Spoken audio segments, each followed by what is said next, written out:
Welcome to English Grammar and Spoken English with loads of happiness from Manimegle Vicharangan.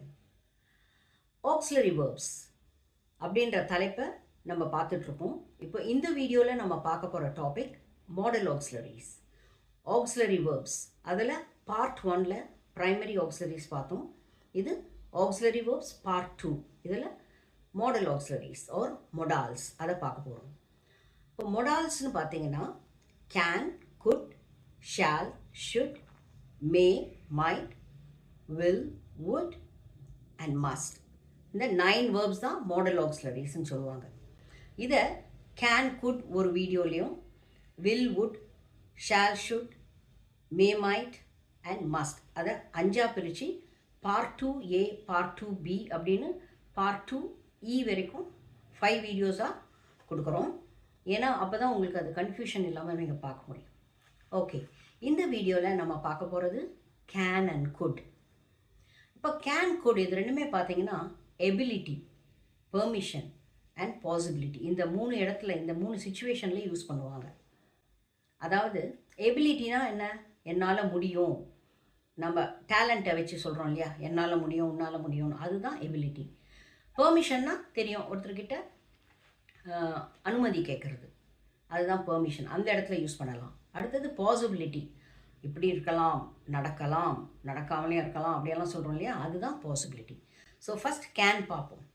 Can வந்து எபிலிட்டிக்கு எப்படி use பண்ணுவோன்னா, இப்போ உங்களால் ஒரு சில விஷயம் முடியும்னா அங்கே யூஸ் பண்ணலாம். I can speak English, I can speak Spanish, I can lift this heavy box, I can travel alone, என்னால் முடியும் அப்படின்னு சொல்லும்போது அந்த இடத்துல கேன் யூஸ் பண்ணலாம். ஐ கேன் கிளைம் ட்ரீஸ், இப்போ இது மாதிரி உங்களால் முடியும்னு எதனா சொல்லும்போது அந்த இடத்துல நீங்கள் கேன் யூஸ் பண்ணலாம்.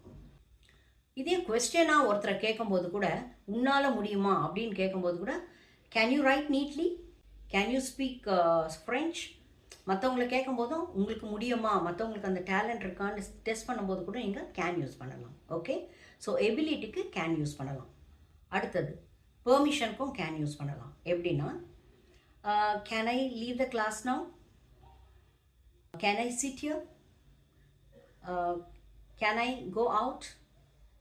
இப்போ அடுத்தடுத்து பெர்மிஷன் கொடுக்குறவங்களும் okay you can go now, you can sit down.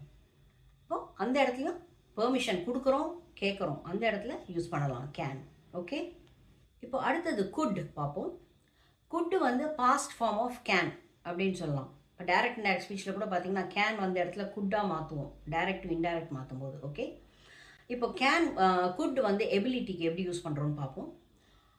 இப்போ ஐ கேன் கிளைம் ட்ரீஸ்ன்னு சொன்னேன் இல்லையா, இப்போ இதே குட் எப்போ யூஸ் பண்ணணும்னா பாஸ்ட் ஃபார்மில் யூஸ் பண்ணும்போது யூஸ் பண்ணணும். For example, when I was 10 years old I could claim trees அப்படின்னா என்ன அர்த்தம்? இப்போ என்னால் முடியாது, அப்போ முடிஞ்சுது, அதுதான் அர்த்தம்.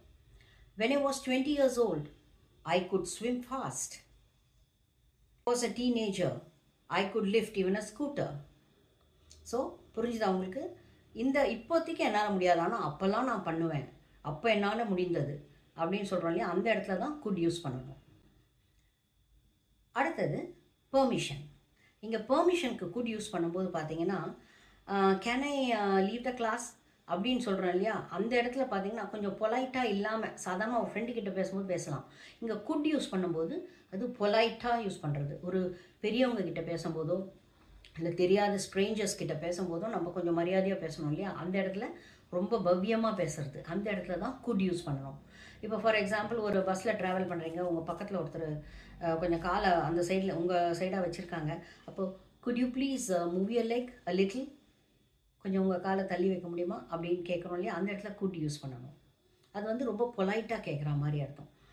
இப்போ யாருன்னா கொஞ்சம் வேலை வாங்கணும்னு வைங்க, இப்போ குட் யூ ப்ளீஸ் ஸ்விட்ச் off the fan for me, எனக்காக அந்த ஃபேனை ஸ்விட்ச் ஆஃப் பண்ண முடியுமா? Could you please post this letter for me. ஒருத்தர்கிட்ட ஒரு ஹெல்ப் கேட்கும் போதெல்லாம் கொஞ்சம் பவ்யமாக கேட்டால் தானே அவங்க செய்வாங்க. ஸோ அந்த இடத்துல குட் யூஸ் பண்ணலாம். அடுத்தது பாசிபிலிட்டி. பாசிபிலிட்டி என்றால் எப்படியும் இருக்கலாம், எல்லாமே இருக்கலாம், அது மாதிரி. Okay, somebody is knocking at the door, it could be my maid. யாரோ கதவு தட்டுறாங்க, அநேகமாக அது என்னுடைய வேலை செய்கிற அம்மாவாக தான் இருக்கணும் அப்படின்னு சொல்லலாம். She has been sick for a month. It could be typhoid. ஒரு மாதமாக உடம்பு சரியில்லாமல் இருக்கா, ஒருவேளை டைஃபாய்டாக கூட இருக்கலாம் இருக்கலாம் அப்படின்னு சொல்கிறோம் இல்லையா, அந்த இடத்துல குட் யூஸ் பண்ணலாம். There possibility. இப்போ கேன் குட் எப்படி யூஸ் பண்ணணும்னு உங்களுக்கு தெரிஞ்சிருக்கும்.